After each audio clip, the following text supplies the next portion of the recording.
मेरे साथ अमिताभ कांत इस वक्त जुड़ गए हैं और सबसे बेहतर अगर हमें इस वक्त बजट पर कोई कुछ समझा सकता है कि किस तरीके से लाभ पहुंचने वाला है, ये बजट रिवाइवल में कितना स्ट्रांग भूमिका निभाने वाला है, अमिताभ कांत जी सीईओ हमारे साथ नीति आयोग के इस वक्त जुड़ गए हैं। सर स्वागत है आपका न्यूज़ 24 पर। सबसे पहला सवाल, क्योंकि कोरोना के बाद पहला बजट, इसे कैसे देख रहे हैं सर आप? कैसे इंफ्रास्ट्रक्चर को, कैसे अर्थव्यवस्था को बूस्ट मिलेगा?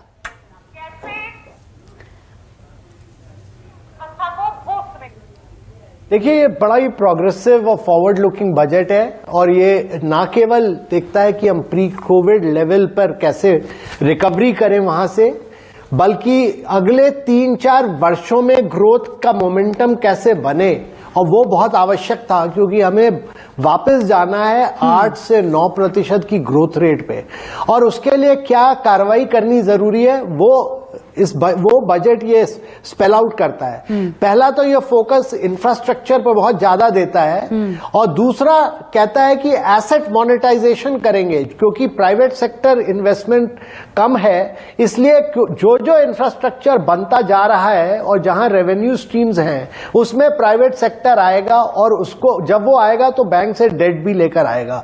तो एयरपोर्ट्स हो या रोड्स हो या रेल हो या वेयर हाउसेज हो या स्पोर्ट्स स्टेडियम हो या गैस ग्रिड हो या पाइपलाइन हो, ये सब का सब हम एसेट मोनेटाइज करेंगे, और ये मेरे विचार से बहुत अच्छा कदम है। और तीसरी चीज कि स्टेट्स को हम कैसे नज करेंगे, उनको कैसे आगे ले जाएंगे इंफ्रास्ट्रक्चर क्रिएशन और प्राइवेट सेक्टर को लाने के लिए। और देखिए, सबसे जरूरी चीज जो है कि हमें अपने एमएसएमईज बहुत महत्वपूर्ण है। अगर इस समय हम लेंडिंग उनको नहीं करेंगे तो वो बाद में नॉन परफॉर्मिंग एसेट्स बनेंगे। इसलिए फिस्कल डेफिसिट जा रहा है 6.8 पर मेरे विचार से उसमें कोई हम लोग को फिक्र करने की बात नहीं है, क्योंकि फाइनेंस मिनिस्टर ने 20,000 करोड़ का एक रिकैपिटलाइजेशन किया है बैंक्स के लिए, और दूसरा कहा है कि एक रिकंस्ट्रक्शन एंड एसेट कंपनी बनेगी जो नॉन परफॉर्मिंग एसेट्स हैं उनको ले जाकर यहां देगी और रखेगी, और कंसोलिडेटेड अप्रोच रहेगी रिकंस्ट्रक्शन एंड एसेट कंपनी में।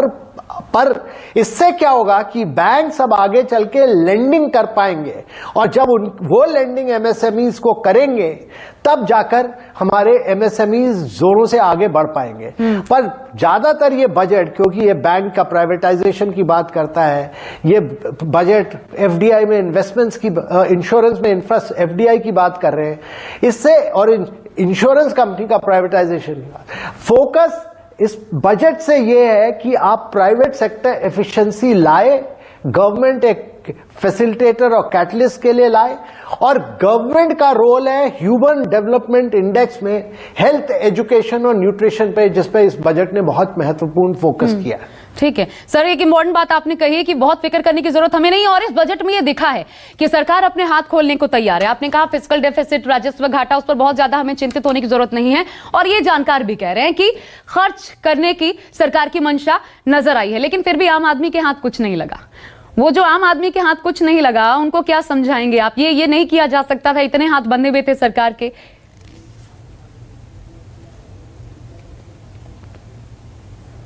नहीं, आम आदमी तो तभी आगे बढ़ेगा ना जबकि ग्रोथ होगी देश में। जब देश आगे नहीं जाएगा तो आम आदमी क्या करेगा? ये बजट है देश को आगे ले जाने का, ग्रोथ का बजट है, और जब ग्रोथ होगी तो नहीं, जब ग्रोथ होगी तो सारा आम आदमी आगे बढ़ेगा। और मेरे विचार से हमेशा यही देखना चाहिए कि देश कैसे तरक्की करे और देश कैसे आगे बढ़े। और आप देखिएगा ये बजट अगले 3-4 वर्षों में देश को बहुत आगे और स्पीड से ले जाएगा, और उससे सब आदमी, हर आम आदमी की प्रोग्रेस होगी और ग्रोथ होगी। क्योंकि जो पहले 3 आत्मनिर्भर पैकेजेस थे और जो प्रधानमंत्री ग्राम कल्याण योजना का पैकेज था, वो सारा आम आदमी के लिए तो बना था, और सारा डीबीटी उन्हीं के लिए तो किया गया है। तो ये इससे बहुत आम आदमी के लिए तो अभी तक हम लोग करते रहे और इस बजट में भी किया है, पर इस बजट में आम आदमी के साथ साथ देश भी आगे बढ़ेगा। हाँ, तो लेकिन थोड़ा मिडिल क्लास के लिए थोड़ा सा और धैर्य रखना चाहिए। मतलब आपकी बातों से मुझे यही सुझाव इस वक्त जा रहा है जो कि दर्शकों तक पहुंचाना चाहिए। लेकिन इंपॉर्टेंट ये भी एम्प्लॉयमेंट जनरेशन को लेकर, सर आप जानते हैं कोरोना ने एक तरीके से रीढ़ तोड़ने का काम किया इसी आम आदमी की, कॉमन मिडिल पीपल जो है उनकी मैं बात कर रही हूँ, मिडिल क्लास परिवारों की नौकरियां गई। इसके अलावा आप जानते हैं सैलरीज में अच्छा खासा कट झेलना पड़ा। कई लोग अभी भी जो वापस, और आगे भी क्या होगा हम नहीं कह सकते, क्योंकि अभी हम ये कहते हैं कि हम सबसे उच्चतम स्तर पर हैं अनएम्प्लॉयमेंट के। उस जनरेशन के लिए क्या प्रावधान किए गए हैं, आप क्या समझाना चाहेंगे जो इस वक्त जिनकी नौकरियां गई या जो युवा हैं जो पढ़ाई कंप्लीट करके नौकरी पाना चाहते हैं उनको कैसे मिलेगा?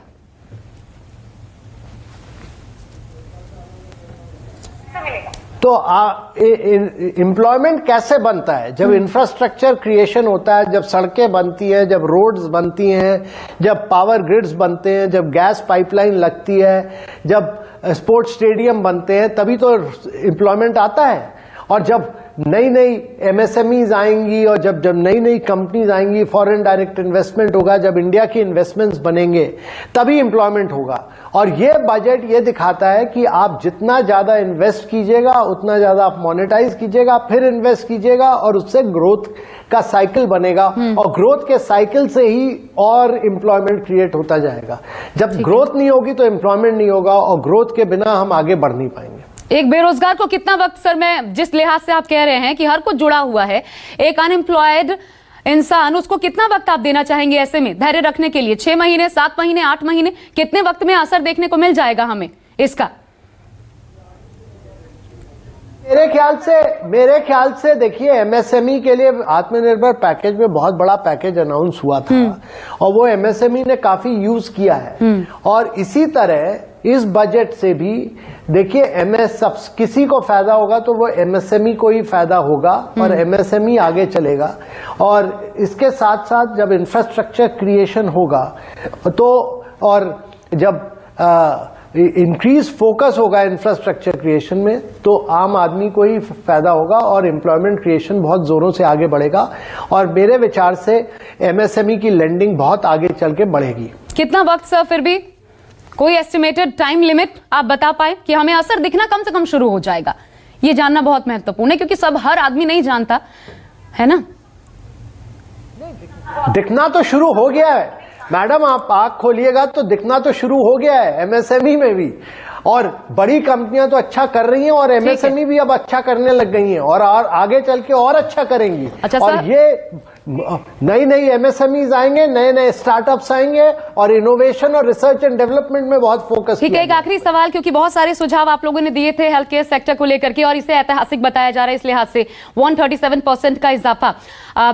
ऐसे में ये जो 35,000 करोड़ का एलोकेशन चाहे कोरोना को लेकर के हम देख रहे हैं या हेल्थ केयर में जिस प्रकार से इजाफा किया गया है, आम आदमी को क्या समझाना चाहेंगे, किस रूप में उस पर असर पड़ेगा?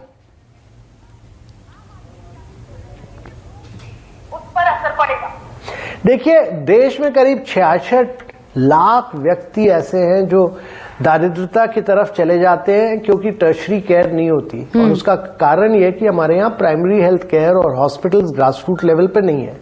ये बजट, ये जो शॉर्टकमिंग है देश की, उसको एड्रेस करता है और हेल्थ पे बड़ा फोकस रखता है।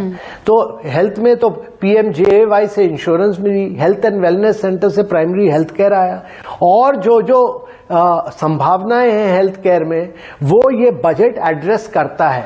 और इसलिए टर्शरी केयर को बहुत फायदा होगा और आम व्यक्ति को बहुत फायदा होगा। और हेल्थ और एजुकेशन और न्यूट्रिशन पे भी बहुत एम्फेसिस है जो आपने मेंशन नहीं किया, पर हेल्थ और न्यूट्रिशन को बहुत एम्फेसाइज किया गया है इस बजट में।